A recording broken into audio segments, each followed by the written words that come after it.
A Roma Antiga, uma das civilizações mais icônicas da história, foi uma justa posição de brilhantismo e excentricidade. Sob sua grandiosidade, algumas práticas podem fazer nossa pele moderna arrepiar. Vamos mergulhar nessa era passada e desenterrar alguns de seus costumes mais bizarros e, pelos padrões de hoje, repulsivos. Número 1. Sangue de gladiador como remédio. O Coliseu icônico, com seus combates de gladiadores, é um símbolo do poder de Roma e da natureza brutal de seu entretenimento. Além das batalhas sangrentas pela vida e pela morte, a arena também tinha outro significado para alguns romanos: uma fonte de remédio. Por mais estranho que pareça, o sangue de gladiadores era acreditado como tendo propriedades curativas. Os gladiadores eram mais do que simples combatentes. Para muitos romanos, eles representavam força, vigor e bravura. Caindo e levantando repetidas vezes, eles eram vistos como lutadores não apenas contra seus oponentes, mas contra a própria morte. Sua essência era considerada cheia de vitalidade e potência, e por isso acreditava-se que seu sangue tinha poderes curativos. Vários textos romanos mencionam o costume de espectadores correrem para coletar o sangue de gladiadores caídos. Em alguns casos, acreditava-se que poderia curar a epilepsia e outras doenças.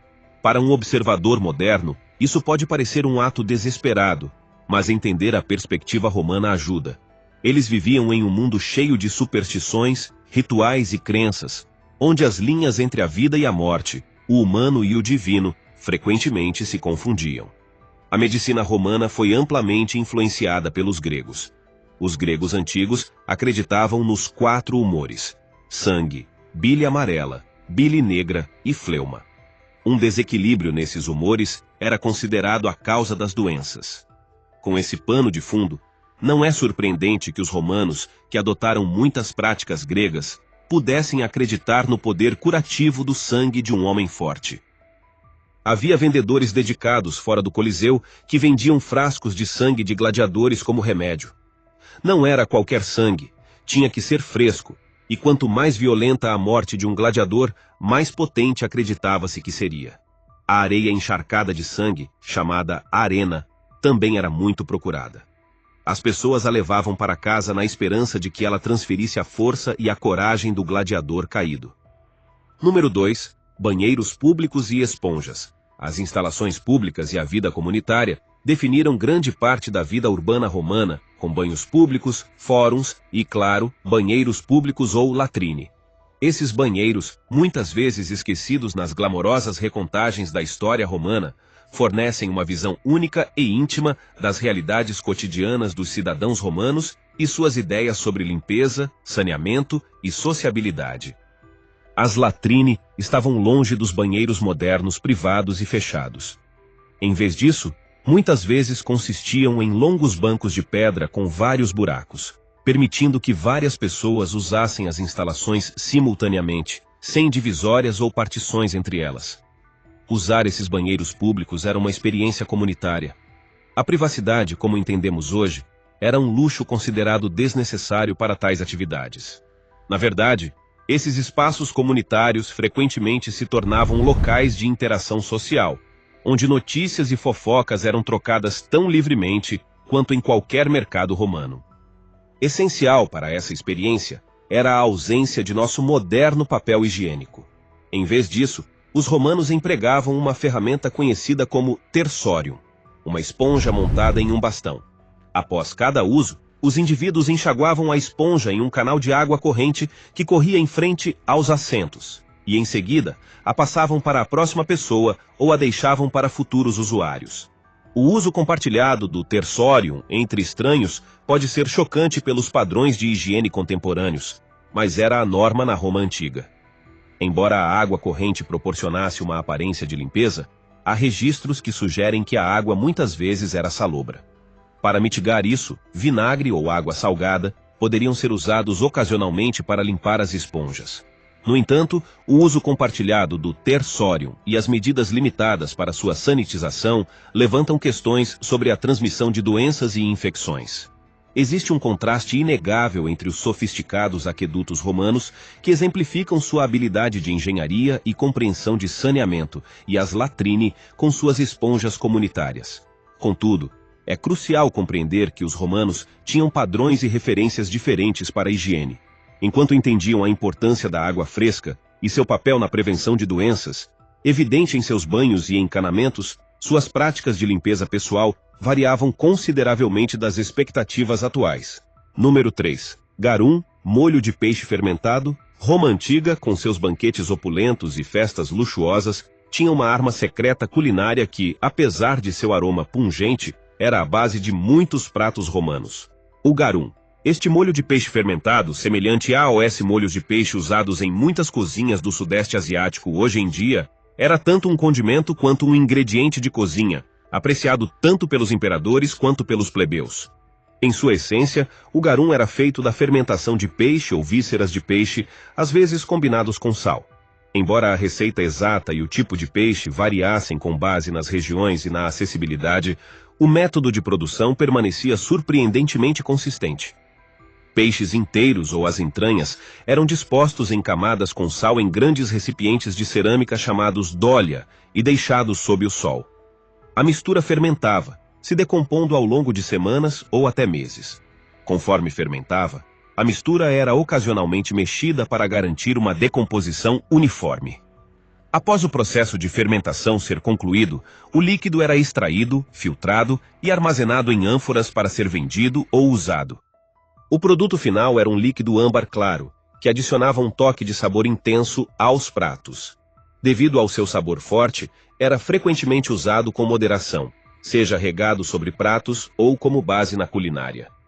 Seu perfil salgado e rico em umami fazia dele um excelente complemento para uma variedade de pratos romanos, desde ensopados e molhos até carnes assadas e vegetais. Além de suas aplicações culinárias, o garum também tinha implicações socioeconômicas. Os centros de produção, especialmente na Espanha, tornaram-se renomados por seu garum de alta qualidade.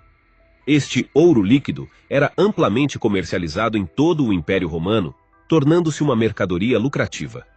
Algumas versões premium, feitas de tipos específicos de peixe, como a cavala, atingiam preços exorbitantes e eram reservadas para a elite. No entanto, a popularidade generalizada do garum tinha um custo sensorial. As áreas de produção eram infames pelo cheiro avassalador e, para muitos, nauseante, que emanava durante o processo de fermentação. Textos antigos frequentemente lamentavam ou zombavam desse aroma distinto. O autor romano Plínio, o Velho, por exemplo, comentou sobre a natureza dupla do garum. Enquanto era uma adição deliciosa aos pratos, sua produção era tudo, menos agradável. Número 4. Vomitórios e sessões regulares de vômito. Para as sensibilidades modernas, o termo vomitório evoca imagens de banquetes romanos extravagantes, onde os membros da elite, após se empanturrarem excessivamente, seguiam para uma sala designada para vomitar e depois voltavam para continuar o banquete. Embora essa percepção seja envolvente e chocante, é essencial esclarecer primeiro um equívoco. Um vomitório, na verdade, era uma característica arquitetônica dos anfiteatros romanos, desenhada como passagens para facilitar a rápida saída de grandes multidões. A associação do termo com o vômito é mais etimológica do que prática, derivando do latim vomo, que significa vomitar, refletindo a maneira como essas passagens despejavam multidões. No entanto, o conceito subjacente de purgação regular após indulgências excessivas não era totalmente um mito, especialmente nos círculos decadentes das elites romanas. Os banquetes romanos, particularmente entre os escalões superiores da sociedade, eram notórios por seu excesso. Diversos pratos, cada um mais suntuoso que o anterior, eram apresentados aos convidados, com a intenção não apenas de alimentá-los, mas de exibir a riqueza e generosidade do anfitrião. Esses banquetes podiam durar horas, com os participantes sendo incentivados a comer muito além de sua capacidade. O conceito de comer em excesso seguido de uma purgação intencional não era exclusivo dos romanos. Várias culturas ao longo da história se engajaram em práticas semelhantes, muitas vezes vistas como uma forma de se entregar sem sofrer as consequências físicas do excesso. No contexto romano, esse ato não era tanto sobre controle de peso, mas sim sobre hedonismo e a capacidade de se entregar infinitamente aos prazeres da mesa. Embora não haja evidências históricas explícitas de salas dedicadas à purgação nas casas romanas, escritos contemporâneos sugerem a prática. Autores romanos notáveis, como Sêneca e Petrônio, faziam referências ao ato de vomitar durante os banquetes, pintando um quadro de excessos que beiravam a gula. O ato não era universalmente aceito, com alguns escritores e filósofos criticando-o como um sinal de decadência moral e corrupção da sociedade. Número 5. Urina na lavanderia. Para o observador contemporâneo, limpeza pode parecer estar em total oposição à ideia de usar urina. No entanto, no mundo prático da Roma Antiga, a urina humana desempenhava um papel surpreendentemente crucial na área da lavanderia e do cuidado com as roupas, revelando as maneiras inventivas com que os romanos abordavam os desafios do cotidiano. A urina, devido à sua composição química, é rica em amônia, uma substância reconhecida até hoje por suas propriedades de limpeza. Para os romanos, que não possuíam a variedade de detergentes e removedores de manchas que temos atualmente, a urina emergiu como um recurso valioso e prontamente disponível.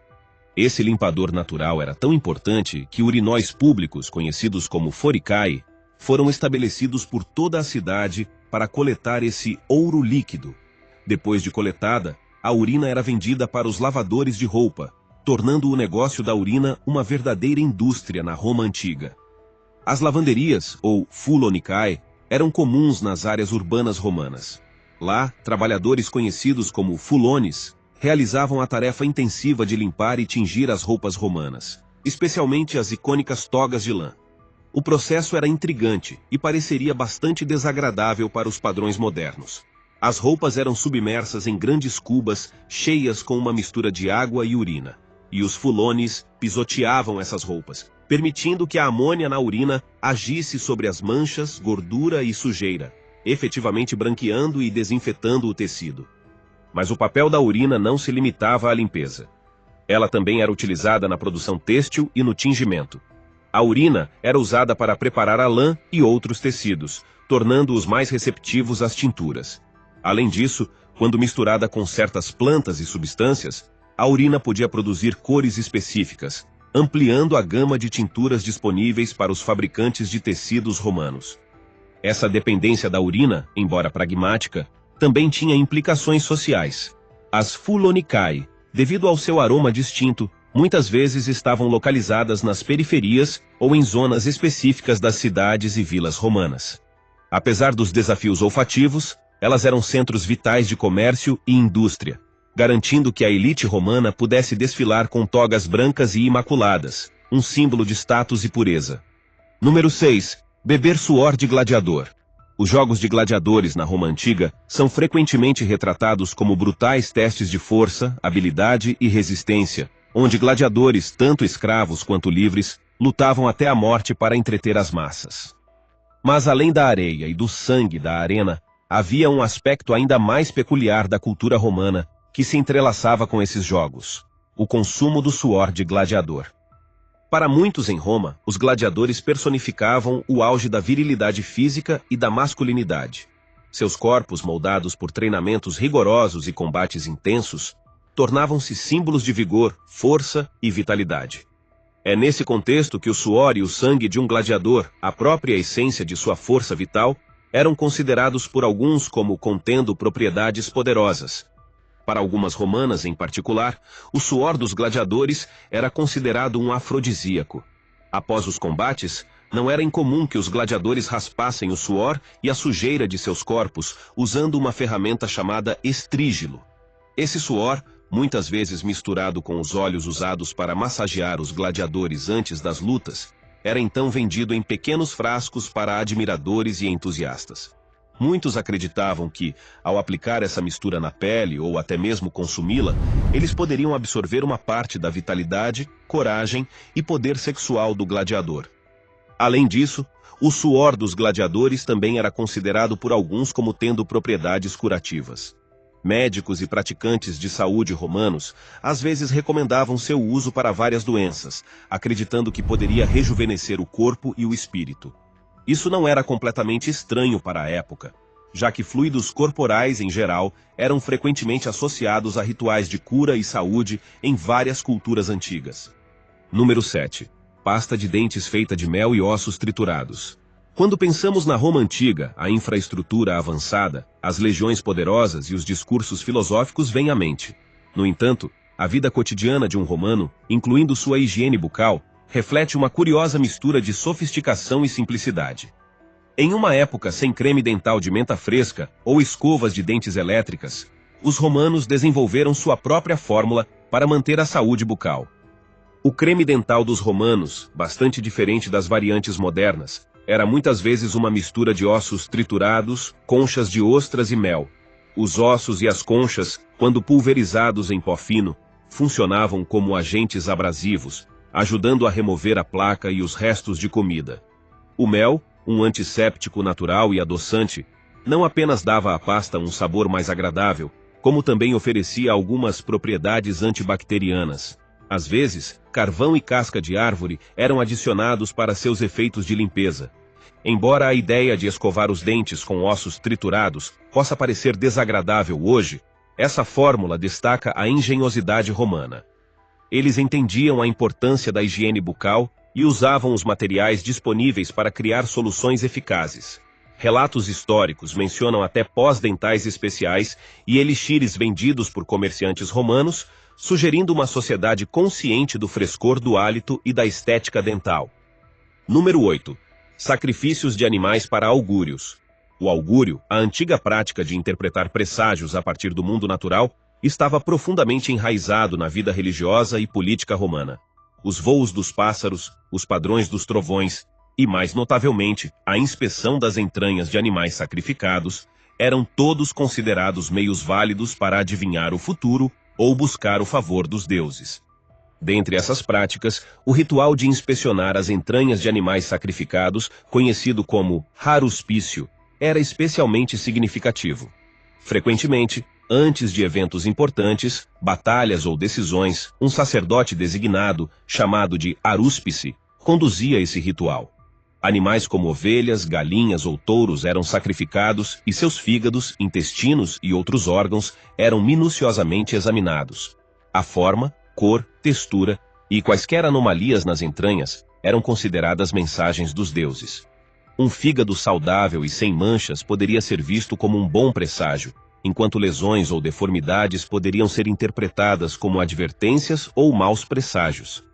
Dada a importância dessa prática, os arúspices passavam por um treinamento rigoroso para interpretar corretamente esses sinais, garantindo que a vontade dos deuses fosse transmitida com precisão. Embora o aruspício possa parecer mórbido, para os romanos não se tratava de morte, mas de comunicação com o divino. Era uma ponte entre o reino mortal e o divino, um meio pelo qual os humanos buscavam orientação, segurança ou validação. Essa prática sublinha a profunda natureza espiritual e supersticiosa da sociedade romana, onde cada decisão, desde as mais mundanas até as mais monumentais, era tomada em conjunto com a vontade percebida dos deuses. Nas entranhas dos animais sacrificados, os romanos encontravam um mapa para o seu destino, um compasso que os guiava pela tumultuada jornada da construção do império e da vida cotidiana. Número 9. Intoxicação por chumbo em maquiagem e encanamentos. O chumbo, com sua natureza maleável e aparência lustrosa, era um material favorito para várias aplicações na Roma antiga. No entanto, o uso generalizado de chumbo em múltiplas esferas da vida romana trouxe consequências prejudiciais à saúde, das quais eles não estavam cientes. Na cosmética, particularmente entre as mulheres da elite romana, o chumbo branco era usado como base para cremes e pós faciais. Isso dava à pele um aspecto pálido e etéreo, um padrão de beleza da época. Os romanos desconheciam que a exposição constante da pele ao chumbo poderia resultar em envenenamento crônico, causando uma infinidade de problemas de saúde, desde infertilidade e questões cognitivas, até dores abdominais severas e até mesmo a morte. Ainda mais generalizado era o uso de chumbo no encanamento romano. O próprio termo encanamento deriva da palavra latina plumbum, que significa chumbo. Os famosos aquedutos romanos muitas vezes terminavam em canos de chumbo, que transportavam água para fontes públicas e residências privadas. Com o tempo, isso resultava na contaminação da água potável com chumbo, proporcionando outra via de exposição para a população. Historiadores especulam que a intoxicação por chumbo pode ter sido um dos fatores que contribuíram para a decadência do Império Romano. Os efeitos crônicos da exposição ao chumbo poderiam ter gradualmente afetado as habilidades cognitivas e a saúde dos cidadãos romanos, potencialmente influenciando decisões políticas e militares importantes. Número 10. Limpadores de unhas de prata e animais exóticos. A higiene pessoal tinha enorme importância no mundo romano, e as ferramentas que eles usavam refletiam não apenas utilidade, mas também status e riqueza. Entre os vários instrumentos de higiene, os limpadores de unhas se destacavam, especialmente aqueles feitos de materiais preciosos, como a prata. Os limpadores de unhas de prata, intricadamente desenhados e frequentemente incrustados com pedras preciosas, eram itens cobiçados entre a elite romana. O apelo lustroso da prata, combinado com suas propriedades antimicrobianas, tornava-a uma escolha ideal.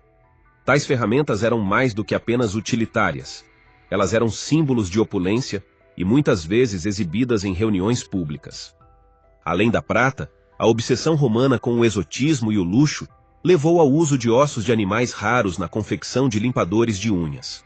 O marfim, obtido de terras distantes e animais como elefantes, era outro material de escolha. Esses instrumentos derivados de animais exóticos adicionavam uma camada extra de prestígio, indicando não apenas riqueza, mas também conexões com regiões misteriosas e distantes do mundo conhecido. Possuir um limpador de unhas feito de materiais raros e caros era uma declaração. Ele revelava tanto sobre o status socioeconômico de uma pessoa, quanto sobre seu compromisso com a higiene. Nos banhos públicos, onde os romanos muitas vezes socializavam, essas ferramentas eram exibidas e usadas, tornando-se parte integrante do tecido social, tanto quanto da higiene pessoal. A inclinação romana pelo luxo, até mesmo nas minúcias da vida cotidiana, revela uma sociedade profundamente preocupada com a aparência, o status e as narrativas de riqueza.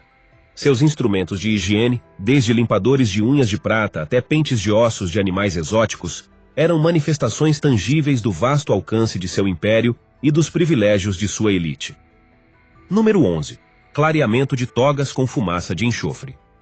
Na Roma antiga, a toga não era apenas uma peça de roupa, mas um símbolo poderoso de cidadania romana, prestígio e status social, particularmente para políticos e membros da elite.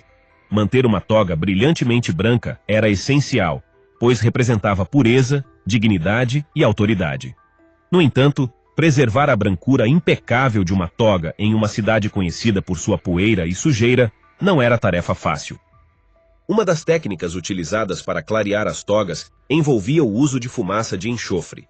As togas eram colocadas em uma câmara especial, onde eram expostas aos vapores de enxofre, o que efetivamente branqueava o tecido. Embora eficaz, esse método tinha efeitos colaterais perigosos. A inalação prolongada da fumaça de enxofre poderia causar sérios problemas respiratórios, colocando os trabalhadores, frequentemente escravos, que realizavam essa tarefa, em grande risco. Eles eram expostos diariamente a esses fumos prejudiciais, sem qualquer consideração pela sua saúde ou segurança. Assim, a pureza e o brilho de uma toga romana vinham com um custo humano significativo. Por trás do verniz de elegância e autoridade, havia um processo perigoso que ressaltava as disparidades sociais da época. Número 12. Cirurgia cerebral sem anestesia. Nos anais das práticas médicas antigas, poucas intervenções se destacam tão fortemente quanto a trepanação. Esse procedimento cirúrgico envolvia perfurar ou raspar um buraco no crânio humano e era realizado muito antes da invenção da anestesia. A trepanação não era exclusiva de Roma. Há evidências desse procedimento em várias culturas antigas ao redor do mundo. No entanto, no contexto romano, essa cirurgia exemplificava a audácia dos médicos romanos e os extremos a que estavam dispostos a ir em busca da cura. Usando ferramentas rudimentares como brocas manuais e raspadores, os cirurgiões romanos criavam uma abertura no crânio enquanto o paciente estava completamente consciente. O procedimento era visto como uma forma de aliviar a pressão em casos de lesões na cabeça ou para liberar espíritos malignos que acreditavam causar doenças mentais. A operação exigia uma mão extremamente firme, muita habilidade e um paciente com uma resistência à dor extraordinária. Apesar da natureza extrema da operação, há registros históricos e achados arqueológicos que mostram sinais de cicatrização nos crânios de pacientes pós-trepanação, sugerindo que muitos sobreviveram ao procedimento e viveram por anos depois. Ainda assim, a ideia de passar por uma cirurgia cerebral sem qualquer forma de alívio da dor é aterrorizante pelos padrões atuais. Isso é um testemunho tanto do desespero dos pacientes em busca de alívio quanto do espírito pioneiro, embora arriscado, dos médicos romanos. Número 13. Execuções públicas como entretenimento. As grandiosas arenas da Roma Antiga, onde multidões rugiam ao assistir combates de gladiadores, corridas de bigas e peças teatrais, também eram palco de uma forma muito mais macabra de entretenimento, as execuções públicas. Os romanos, tanto da elite quanto das classes populares, afluíam para esses espetáculos onde criminosos, prisioneiros de guerra e às vezes inimigos políticos eram executados diante de todos. Essas execuções eram mais do que simples punições. Eram shows orquestrados com o objetivo de enviar mensagens claras sobre poder, justiça e a força do Estado romano. As técnicas variavam, desde a crucificação, uma morte prolongada e agonizante, até ser dilacerado por feras selvagens ou outros métodos igualmente grotescos. A crueldade não se tratava apenas de punir o indivíduo, mas também de servir como um aviso severo à população sobre as consequências de desafiar o Estado romano. As reações da multidão a esses eventos revelam muito sobre a psique romana. Embora seja fácil julgá-los como bárbaros do ponto de vista moderno, esses espetáculos atendiam à necessidade da sociedade por catarse, ordem e uma manifestação de seus valores comunitários. As execuções públicas se tornaram tão enraizadas na cultura romana que deixar de realizá-las poderia resultar em alvoroço público ou ser visto como uma quebra de tradição. Número 14. Exposição de bebês indesejados. Nos becos sinuosos da Roma Antiga, uma prática dolorosa muitas vezes ocorria sob o manto da noite. A exposição de bebês indesejados. Pais ou responsáveis deixavam esses bebês, geralmente recém-nascidos, em locais públicos, abandonando-os à mercê do destino. As razões para tais ações variavam. Dificuldades econômicas, o estigma da ilegitimidade, deformidades físicas ou simplesmente a preferência por um filho homem poderiam levar a essa decisão desesperada. Esperava-se que alguém encontrasse e criasse o bebê, mas na maioria das vezes o infante sucumbia aos elementos ou era vítima de animais selvagens. É importante notar que, embora essa prática nos pareça desumana hoje, no contexto romano ela era, de certa forma, normalizada. Os romanos tinham uma concepção diferente de vida, morte e deveres familiares, e a exposição de bebês era legalmente permitida e moralmente justificável para muitos. No entanto, nem todas as histórias terminavam em tragédia. Alguns bebês expostos eram resgatados e criados como escravos ou servos por aqueles que os encontravam. Outros encontravam refúgio em templos ou eram adotados por casais sem filhos. A exposição de crianças nos lembra da vasta diferença entre as sensibilidades antigas e modernas e de como normas sociais e pressões moldam práticas que, para gerações futuras, podem parecer impensáveis. Número 15. Banquetes com animais exóticos. Para os ricos e influentes da Roma Antiga, a refeição não era apenas uma atividade de sustento, mas um espetáculo de opulência, um testemunho de sua fortuna e poder. Os banquetes suntuosos, com pratos exóticos, tornaram-se a norma, e quanto mais raro o ingrediente principal, mais prestigiado era o evento. O que realmente se destacava eram os animais exóticos que frequentemente apareciam nas mesas grandiosas dos romanos. Desde pavões, oriundos da longínqua Índia, com suas caudas iridescentes, até avestruzes, trazidos das áridas terras da África, o prato dos romanos ricos testemunhava a vasta expansão do império. Esses pratos não eram apenas sobre o sabor, mas também uma demonstração do poder do anfitrião e de sua capacidade de obter as iguarias mais raras dos confins do mundo conhecido. Em sua busca por novidades culinárias, os romanos também experimentaram animais mais incomuns. Há relatos de pequenos roedores engordados em potes especiais sendo servidos como iguarias. Flamingos, estimados por sua aparência exótica, eram cozidos e servidos em banquetes luxuosos, com suas penas rosadas às vezes usadas como elementos decorativos. As arenas onde feras de todo o império eram trazidas para enfrentar gladiadores também serviam como fontes de carne para refeições exclusivas. Após uma batalha feroz, as carcaças de leões, leopardos ou ursos podiam encontrar seu caminho até uma cozinha romana, e mais tarde, ser servidas como pratos elaborados. No entanto, essa preferência por jantares exóticos teve um custo. Várias espécies enfrentaram a ameaça de extinção local devido à caça excessiva para abastecer as mesas romanas. Embora o império fosse vasto e os recursos parecessem inesgotáveis, a pegada ecológica de tal consumo extravagante começou a aparecer. Esse aspecto culinário da cultura romana oferece uma janela para uma sociedade caracterizada pelo excesso, pelo poder e por uma busca incessante por novidades. Enquanto seus banquetes exibiam a grandiosidade do império, também ecoavam silenciosamente as vulnerabilidades e a insustentabilidade de um consumo desenfreado. A mesa romana, em muitos aspectos, era um microcosmo do próprio império, grandiosa, diversa e sempre à beira do excesso. Se tiver gostado do conteúdo, deixe seu like e inscreva-se no canal. Continue por aqui e assista a mais vídeos do nosso canal.